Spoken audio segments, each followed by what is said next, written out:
Not every place welcomes prayer. Some land remembers fire, some remembers blood, and some remembers the names of those who were never meant to stand there. I was 16 years old when I learned this. I didn't go looking for ghosts. I didn't break into abandoned houses. I didn't summon anything or ask questions I shouldn't have. I simply went to visit my father. A new house, a quiet road, a forest of pine trees stretching farther than the eye could see. At first, nothing happened. No warnings, no signs, just silence.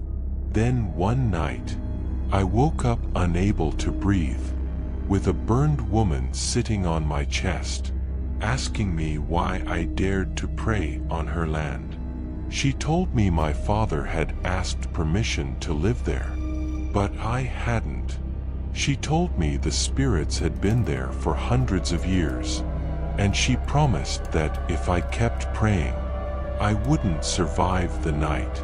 What followed wasn't just a haunting, it was a lesson about land that remembers, about rituals meant to keep things asleep, and about what happens when faith enters a place that never asked for it. I left that house alive, but part of me never truly did.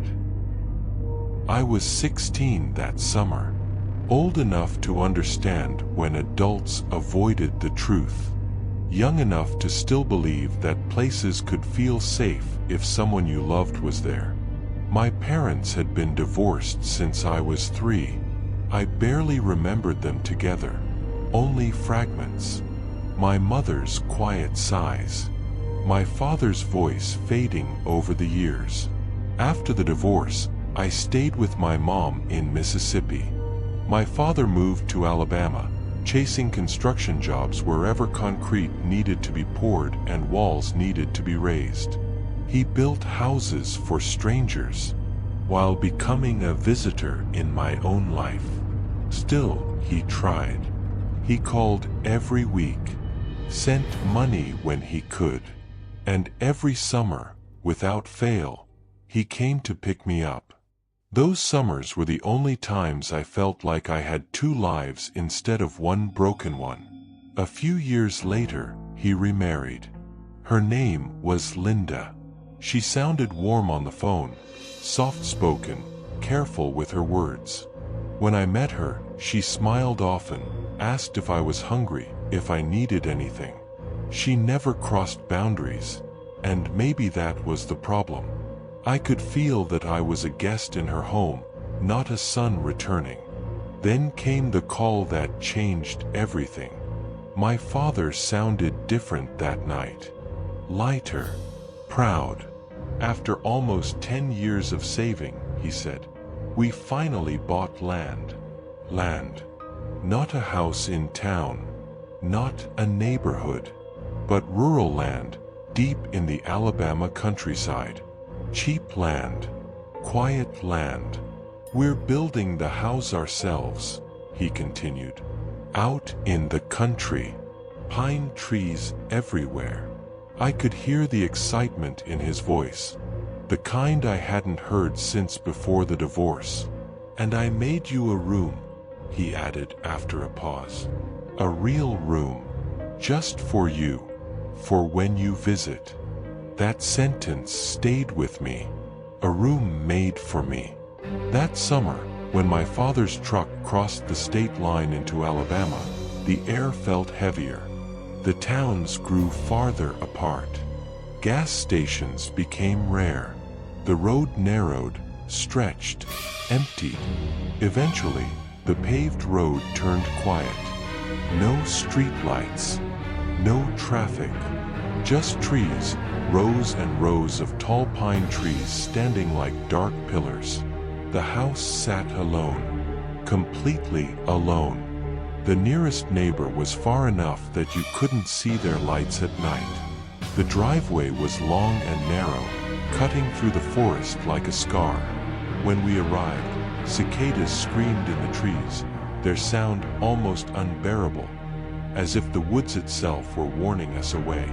Inside, the house was new, clean, smelled like fresh wood and paint. My room was small, but it was mine. A bed, a desk, a single lamp beside the nightstand. The first week passed, quietly, too quietly. During the day, I helped my father clear brush, dig holes for fence posts, pull weeds that seemed to grow overnight. At night, we ate dinner together. Linda talked about curtains, furniture, plans for the future. Nothing felt wrong. And yet, the silence outside the house felt unnatural. No dogs barking, no distant traffic, just wind sliding through pine needles, whispering endlessly. I had grown up going to a Protestant church with my mother. Faith wasn't dramatic in our family. No shouting, no miracles, just habit, discipline, routine. Every night before sleep, I read a few lines from the Bible. Then I prayed, quietly, in my head. The first night it happened, I woke up suddenly. No dream, no sound. The room was lit by the soft glow of the night lamp. And then I realized I wasn't alone. Tall shapes stood around my bed. Not faces, not bodies, just black silhouettes, stretching upward, too tall to be human. They didn't move. They didn't breathe. They simply stood there, watching. My body refused to respond. My heart pounded so hard it hurt. I shut my eyes and began to pray in my mind, fast, desperate, clinging to the words like a lifeline. Eventually, sleep took me. I told myself it was nothing. A dream, stress, new place. The next night, exhaustion won. I fell asleep without praying, and that was when she came. I don't know how long I slept. There was no dream to pull me back to the surface, no gradual return to consciousness. I woke up the way a drowning person breaks the water, suddenly, violently, already panicking. Something was wrong. My chest felt heavy, unbearably heavy, as if a slab of stone had been placed on top of me.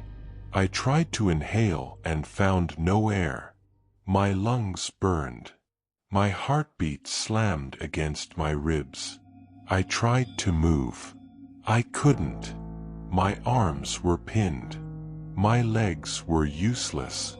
Even my neck refused to turn. Panic surged through me, sharp and immediate, stripping away every rational thought I had ever learned. Then I felt her. A presence, not cold, not warm, but dense, oppressive, as if the air itself had grown weight and intention. I forced my eyes open. She was sitting on my chest. Her body was thin, almost skeletal, but impossibly heavy. Her skin was blackened and cracked, like wood burned in a long-forgotten fire. Parts of her face looked melted, frozen in uneven layers, as if flames had kissed her and then walked away. Her hair hung in stiff, tangled clumps, half burned, half rotted. It smelled faintly of smoke, and something older, something buried. Her clothes were little more than rags. Torn fabric clung to her frame, dark with soot and dirt, as if she had clawed her way out of the ground wearing them. Her eyes opened. They were red, not bloodshot, not reflecting light. They glowed, dimly, like embers that refused to die. She leaned forward, her weight increasing. My ribs screamed. I tried to scream too, but my mouth wouldn't open. Her lips stretched into a grin. Broken teeth, blackened gums. "Where are you from?" she asked. Her voice scraped against my ears, low and hoarse, as if it had not been used in a very long time.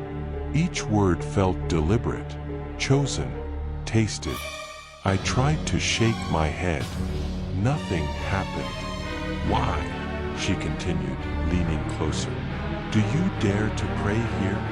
Her face hovered inches from mine. I could see cracks in her skin, deep fissures running like dried riverbeds across her cheeks and forehead. Heat radiated from her body, not the warmth of life, but the suffocating heat of a closed room after a fire has burned out. Inside my mind, I began to pray. I didn't speak the words. I couldn't. I repeated them silently, desperately, clinging to them like a child clings to a parent in the dark. Her smile twitched. This land, she whispered, has had spirits for hundreds of years. Her fingers tightened around my forearms. Her touch burned, not with fire, but with pressure, like being pressed into hot earth beneath the sun. Your father knew, she said. He asked permission. Her eyes narrowed. But you, she hissed, did not. Something in her voice changed then. The grin faded. The air in the room vibrated, as if the walls themselves were listening. If you keep praying, she said slowly, I will kill you. The words were calm, certain. Terror flooded me so completely that I thought my heart would simply stop. My vision blurred. My body trembled beneath her weight, though I still could not move. I prayed harder. The words repeated again and again inside my head, faster now, overlapping, desperate. I didn't know if I was praying to God, to instinct, or to survival itself. She screamed. Not like a human scream. It was sharp, layered, as if multiple voices were tearing through her throat at once. The sound filled the room, rattled the walls, vibrated inside my skull. Her face twisted in fury, her glowing eyes burning brighter. Stop, she shrieked. Stop praying. I didn't. I couldn't. The pressure on my chest intensified, then suddenly released. Her scream faded, dissolving into the silence of the night. The weight vanished. Air rushed into my lungs so fast it hurt. I gasped, choked, sobbed. My body unlocked all at once, and I rolled off the bed, collapsing onto the floor. She was gone. The room looked normal. Too normal. The lamp still glowed. My bed was undisturbed. No marks. No burns. But I knew. I scrambled to my feet, tears blinding me, and ran down the hallway. Barefoot, heart pounding, straight to my father's room. I didn't knock. I didn't explain. I just cried, and cried, and cried. I don't remember how long I cried in my father's room. Time didn't move the way it normally does. It stretched, warped, as if the night itself was listening, waiting for something else to happen. Linda stood by the doorway, pale and silent, her hand pressed against the wall like she needed it to stay upright. My father sat on the edge of the bed, staring at the floor. He didn't interrupt me, didn't question me, didn't tell me it was just a nightmare. When I finally stopped shaking enough to speak, I told him everything. The weight, the woman, her burned skin, the words she said. Every word burned into my memory. By the time I finished, his face had changed. He looked older. Years seemed to drop onto his shoulders all at once. His jaw tightened. His eyes refused to meet mine. He rubbed his hands together slowly, over and over, like a man trying to wash something off that wouldn't come away. I was afraid this might happen, he said finally. The room felt colder. What do you mean? I whispered. He exhaled, long and heavy, as if he'd been holding that breath since the day the house was finished. When we bought the land, he began, people around here talked. He paused. They always do, he added, forcing a weak smile that never fully formed.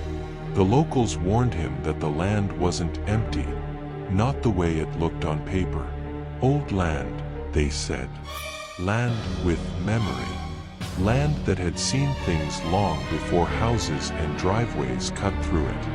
They told me, if you build out here, he said slowly, you show respect.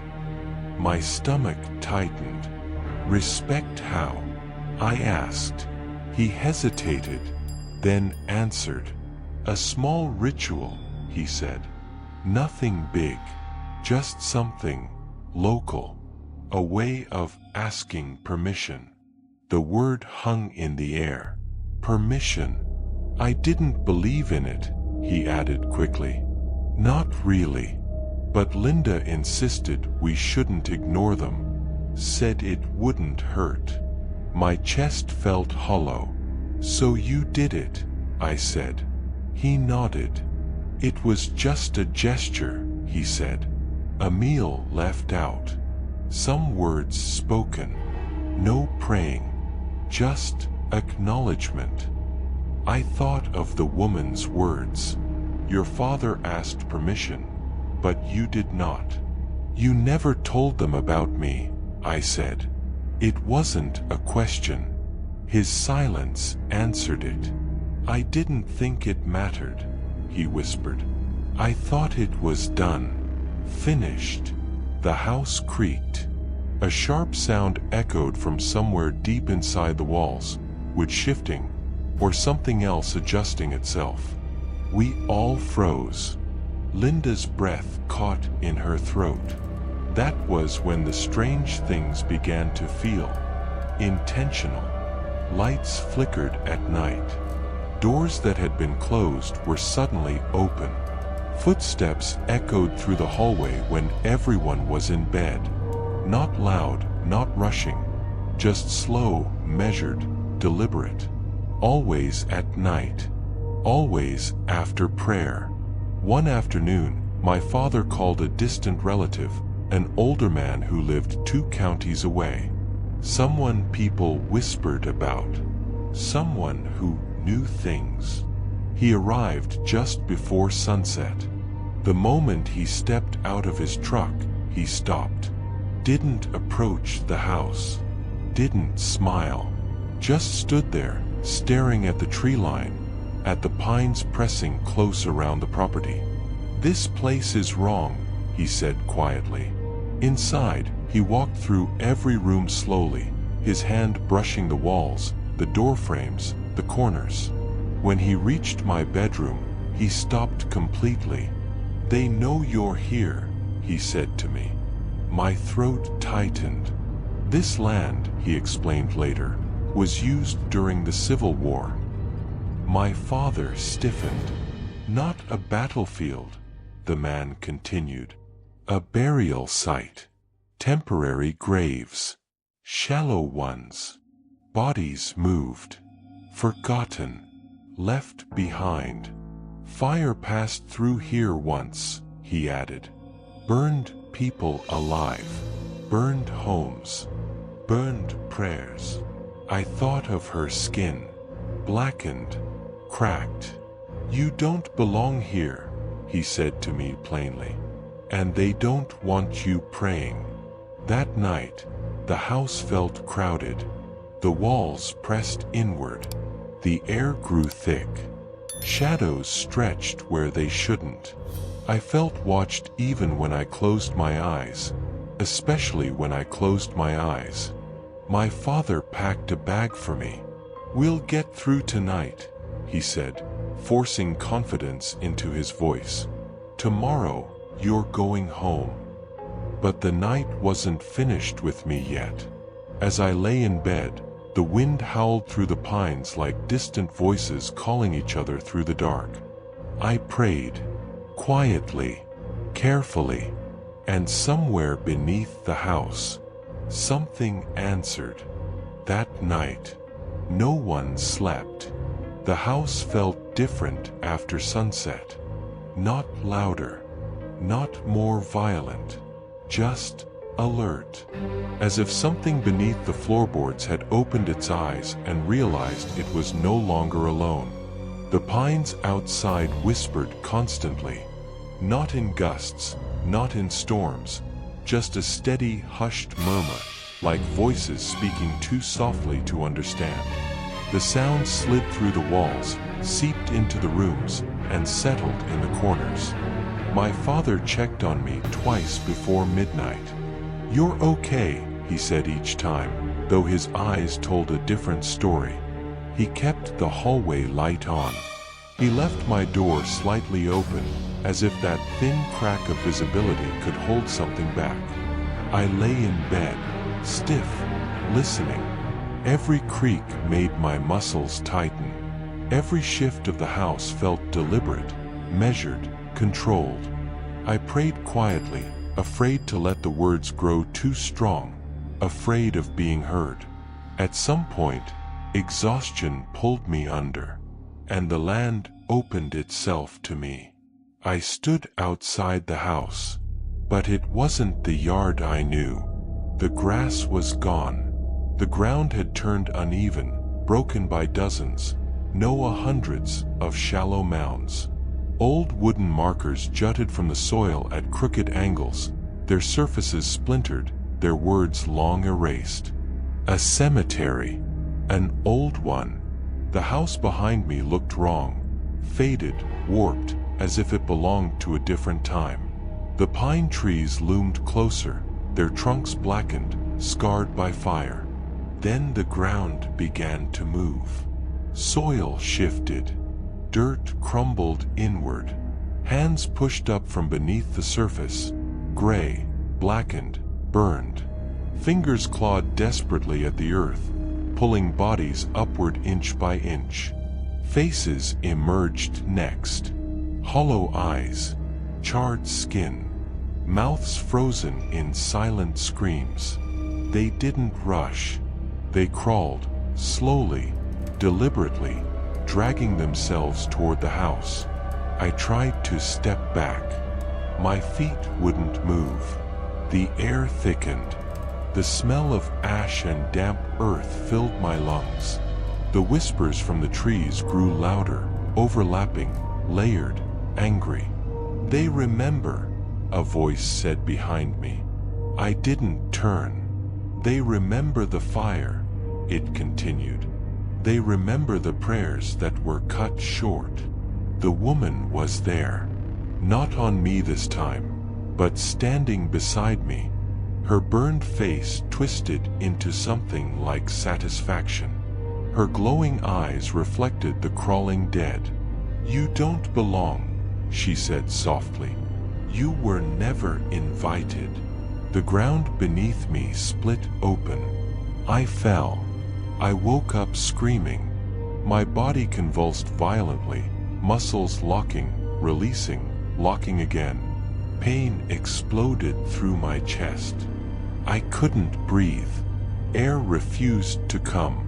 My vision tunneled, darkened at the edges. I heard shouting, distant, muffled. My father's voice. Linda crying. Hands grabbed me. The bed vanished beneath me. The room spun, blurred, fractured. I tried to inhale and felt nothing but fire in my lungs. Then, darkness. When consciousness returned, harsh white lights burned my eyes. A beeping sound pulsed steadily beside me. My chest ached as if something had tried to crush it from the inside. A hospital. Doctors spoke in low voices. Words drifted past me. Seizure. Stopped breathing. Unknown cause. My father stood at the foot of the bed, his face drawn tight with fear and guilt. He wouldn't meet my eyes. That morning, without discussion, without argument, my bags were packed. I was leaving. No goodbyes to the house. No second chances. As the car pulled away, I looked back once. The pines stood motionless, watching. I don't remember saying goodbye. Not to the house. Not to the room that was supposedly made for me. Not even to the forest that had pressed in so close it felt like it was breathing against the walls. I remember being moved, handled carefully, quietly, like something fragile that might break again if touched the wrong way. My father drove. Linda sat beside him, her hands folded tight in her lap, eyes fixed on the road ahead as if she was afraid to look anywhere else. The trees thinned as we drove. The road widened. Civilization returned in fragments. Mailboxes, gas stations, fast food signs glowing like beacons in the daylight. And yet, the pressure in my chest didn't lift. Not completely. I slept most of the way back to Mississippi. But sleep wasn't rest. Every time my eyes closed, I felt the weight again. Remembered the glow of red eyes just inches from my face. My body jerked awake repeatedly, heart racing, breath shallow, hands clenched tight around nothing. When we reached my mother's house, she knew immediately that something was wrong. She didn't ask many questions. She didn't need to. I was thinner, paler. My movements were cautious, controlled, like I was afraid the air might suddenly turn hostile. That first night back, she sat beside my bed until I fell asleep, Bible open on her lap, her fingers tracing familiar verses as if drawing a line of protection around the room. Still, I didn't sleep well. The nightmares followed me. Not the same dream every night, but always the same feeling. Being watched, being weighed, being judged for standing somewhere I wasn't welcome. Sometimes I dreamed of the cemetery again. Other times, I dreamed of my room, the lamp still on, the bed exactly where I left it, and shadows standing just beyond the edge of the light, waiting. During the day, I tried to convince myself it was over. The doctors said the seizure could have been stress, trauma, exhaustion. They gave my mother instructions, follow-up appointments, words that sounded neat and controlled. But none of them could explain why I woke up every night at the same hour, just after midnight. Every time, I would sit up suddenly, heart pounding, breath shallow, certain that if I opened my eyes too quickly, I would see her again. Sometimes, I smelled smoke. Not real smoke. Not strong. Just faint, like burned wood carried on a distant breeze. My mother never smelled it. Neither did anyone else. Once, while praying quietly in my room, the light flickered. Just once. I stopped praying immediately. Fear isn't always loud. Sometimes it's careful. My father called often after that. His voice sounded strained, tired, older than I remembered. He asked how I was sleeping, if I was praying, if anything strange had happened since I came home. I could hear something else beneath his words. Regret. He told me Linda refused to stay in the house alone at night anymore, that she claimed to hear footsteps circling the house after midnight, that doors sometimes unlocked themselves by morning. He didn't ask me to come back. He didn't suggest it. He only said, "You did the right thing." Weeks passed, then months. The nightmares softened but never vanished completely. They became less vivid, more fragmented, like echoes instead of events. Still, I prayed every night, but differently now. Carefully, quietly, never lingering too long on any one word. I learned to sleep with a light on again. Sometimes, just before falling asleep, I felt the room grow heavy, like the air was pressing inward. When that happened, I held my breath and waited. Nothing ever appeared, but the feeling lingered, as if something was listening from very far away. My father visited once that year. He looked thinner. His hands shook when he held his coffee. He stayed only a weekend. Never talked about the house unless I asked. And even then, his answers were short. "I'm the only one who goes back now," he said quietly. "Linda won't." I didn't ask why. I already knew. Nearly 10 years have passed since that summer. Time moved forward the way it always does. Quietly, indifferently, pulling me away from childhood and into a life that looked normal from the outside. School, work, conversations that never touched the things that mattered. But some nights, time still folds back in on itself. I never went back to that house. Not once. No matter how many times my father assured me things were quiet now. No matter how carefully he chose his words. No matter how long it had been. I didn't need to see it again. It had already seen me. I grew older, stronger, learned how to live with the echo of fear instead of the fear itself. The seizures never returned, but sleep never fully recovered either. I learned how to hover near wakefulness, how to sense the moment before dreams deepen.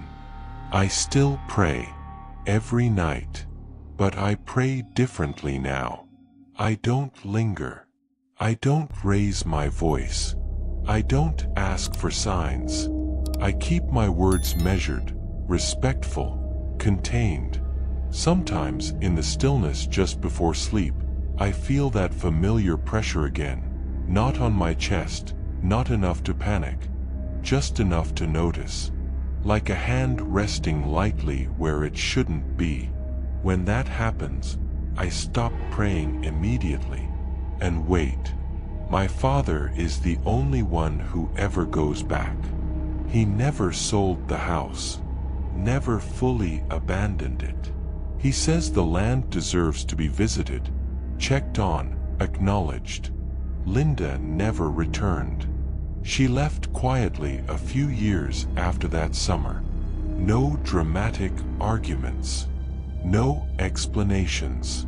She just couldn't stay in a place that refused to let her sleep. My father doesn't talk much about the house anymore. When he does, his stories are short. He mentions repairs that don't last, sounds that don't repeat themselves, nights when the forest feels too close. He never mentions the woman, never mentions prayers.